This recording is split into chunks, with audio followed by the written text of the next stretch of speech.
মা আমার দেওয়া খাবারগুলো তুই খাবি না বল? খাবি না তো সে তো আমি জানি। কত রাজা উজির, কত মহার্থ ভোগ, ভালো ভালো সব খাবার, পরমান্ন মিষ্টান্ন তোকে ভোগ দেয়। এই গরিব ছেলের এই সাদামাটা খাবার তোর মুখে কি রুচবে মা বল?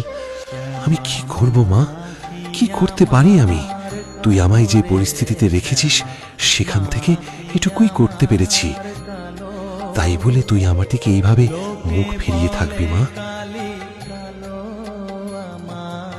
আমাদের মতো মানুষের কি তোর কাছে কোনো দাম নেই মা? নে, যত পারিস আমায় পরীক্ষা নে, আমি দেখব তুই আর কত পরীক্ষা নিতে পারিস। শুনে রাখ পাশানি, যেমনই হোক আমি তোর পুজো করবই। দুটো ভিক্ষে দেবে গো বাবা, দুটো ভিক্ষে।